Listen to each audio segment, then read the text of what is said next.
Ya, untuk bisa lolos ke semifinal ASEAN Cup 2024, Indonesia harus menang melawan Filipina agar tidak terpengaruh hasil Vietnam kontra Myanmar.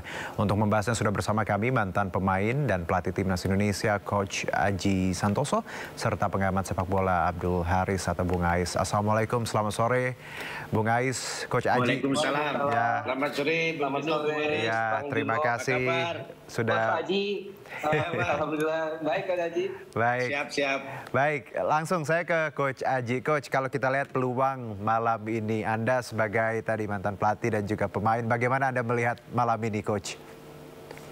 Ya, ini pertandingan yang sangat menentukan ya. Saya sih berharap kelolosan kita nanti itu tidak ditentukan oleh tim lain. Artinya malam hari ini tim kita harus memenangkan pertandingan dan menurut saya itu sangat terbuka lebar. Ada beberapa alasan. Yang pertama, pemain-pemain kita main di kandang, tentunya supporter akan memenuhi stadion untuk memberi support. Tentunya ini bisa menjadikan spirit pemain-pemain lebih lagi. Yang kedua, kita sampaikan bahwa kualitas tim kita di atas tim Filipina, tetapi saya ingin menyampaikan kepada seluruh pemain karena ini pertandingan penentuan untuk mengeluarkan semua kemampuannya, apa yang diinstruksikan sama head coach harus dijalankan dengan baik, dan yang paling penting jangan sampai underestimate, jangan sampai meremehkan lawan karena itu akan menjadi bumerang. Dan mudah-mudahan pemain-pemain bisa tampil bagus, bisa lolos dengan otomatis, artinya tidak tergantung sama tim lain. Seperti itu, Bung Juno. Oke, baik Coach. Saya ke Bang Abdul Haris. Bang, kalau kita lihat peluang malam ini, kalau tadi Coach Aji menyebutkan bahwa kita jangan underestimate, harus tetap berusaha. Anda melihat peluang malam ini seperti apa?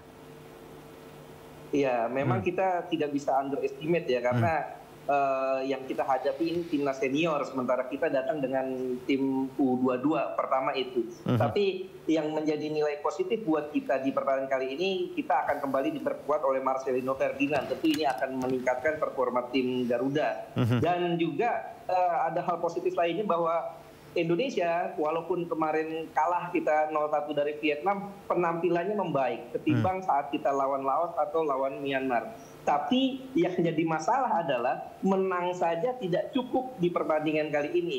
Karena kita masih tetap bergantung dengan pertandingan Vietnam menghadapi Myanmar. Karena kita punya poin 7, kemudian juga Vietnam juga sekarang sudah aman ya, bisa dikatakan poinnya juga 7, dan Filipina ada 4, kemudian Myanmar poinnya 4. Kalau seandainya kita menang, kita punya poin 4, Myanmar 4, Filipina 3. Nah, kalau seandainya kita menang, kita punya poin 7, sementara Vietnam kalau seandainya mereka kalah dari Myanmar, ini poinnya 3 tim ini sama-sama 7.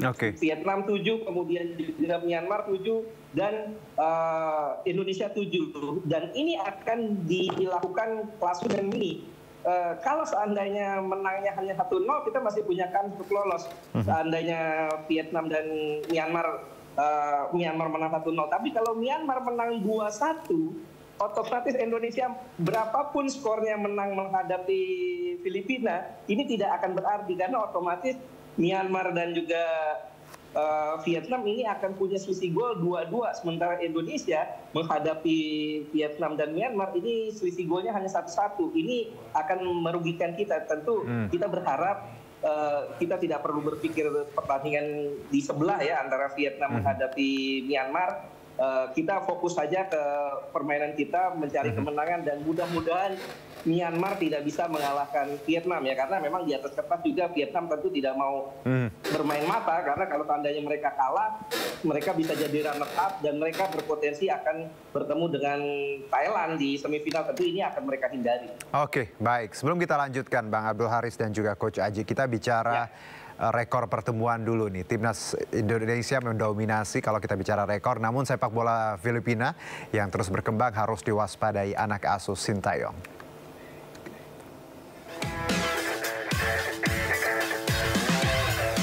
Timnas Indonesia membutuhkan kemenangan dari Filipina demi memastikan tiket 4 besar ASEAN Cup 2024. Namun Filipina bukan lawan yang mudah, meskipun dari sejumlah pertemuan Indonesia masih unggul dari Filipina. Dari 29 pertemuan di semua ajang, Indonesia mendominasi kemenangan dengan 24 kali menang, 4 imbang dan hanya 1 kali kekalahan. Yang paling diingat adalah saat Indonesia menang besar 13-1 di Piala AFF 2002 dari Filipina. Indonesia tampil luar biasa, mencetak 7 gol di babak pertama dan 6 gol di babak kedua. Bambang Pamungkas dan Zainal Arif menjadi bintang dengan masing-masing mencetak 4 gol. Namun sepak bola Filipina terus berkembang. Timnas sempat kesulitan di Piala AFF 2018 di mana pertandingan berakhir imbang 0-0.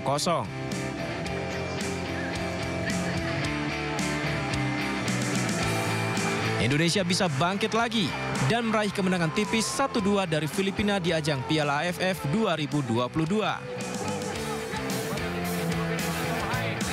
Terakhir pertemuan Indonesia dan Filipina terjadi pada 11 Juni 2024. Anak asuh Sinteyong menang 2-0 dari Filipina di kualifikasi Piala Dunia 2026.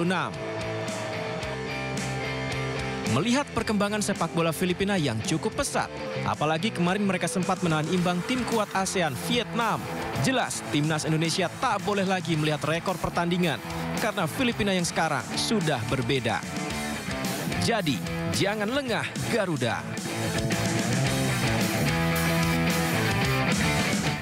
Ya, kalau kita bicara rekor memang kita tadi mendominasi ya pertemuan antara Indonesia dan Filipina. Tapi di satu sisi juga bola itu bundar dan terus berkembang. Filipina juga luar biasa untuk penampilannya di AFF tahun ini. Saya ke Coach Aji dulu. Coach, kalau kita lihat dari perjalanan dari awal kita timnas Indonesia dan komposisi anak-anak muda ya, Coach, ini kan semangatnya regenerasi dari Laos sampai kita Myanmar kemarin, Vietnam dan juga nanti Filipina.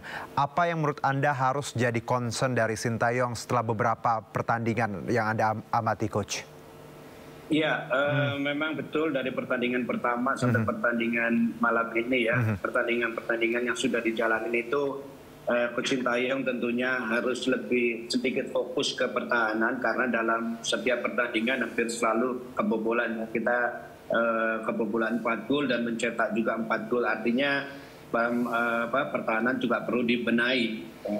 Menurut saya seperti itu yang terus yang kedua kembali lagi saya sampaikan memang permainannya belum seperti yang kita harapkan meskipun melawan Vietnam sudah ada improve yang sangat baik. Tentunya pertandingan malam ini tidak ada pilihan lain, pemain yang pertama harus menang, yang kedua harus tampil bagus karena dari setiap individu bisa tampil bagus lah, ini kemungkinan besar presentasi untuk menang itu akan lebih besar. Jadi memang seperti turnamen atau kompetisi, target pertamanya pasti menang, yang kedua untuk bisa meraih kemenangan itu harus bisa bermain bagus. Nah, untuk bermain bagus ini tentunya setiap posisi baik itu penjaga gawang, pemain belakang, pemain tengah, pemain depan, kriteria dari bermain bagus itu beda-beda kan begitu. Jadi bagaimana setiap posisi mulai dari penjaga gawang sampai striker itu bisa maksimal. Nah itu kalau pemain-pemain bisa maksimal saya pikir juga peluang cukup besar. Juga saya tadi melihat statement dari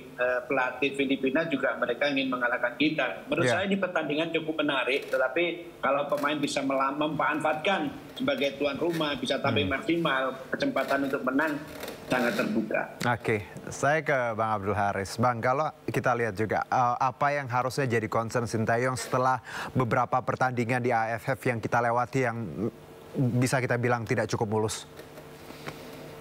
Ya, tadi Coach Haji sudah menyoroti lini pertahanan ya, bahwa kita kebobolan 4 gol dan mencetak 4 gol. Saya juga melihat lini serang kita masih banyak PR ya, bagaimana 4 gol yang kita ciptakan semuanya diciptakan oleh pemain belakang ya. Lawan Myanmar Asnawi, kemudian juga lawan Laos itu Kadek Arel dan juga 2 gol dari Muhammad Ferrari. Dan 4 gol itu semuanya berawal dari set piece.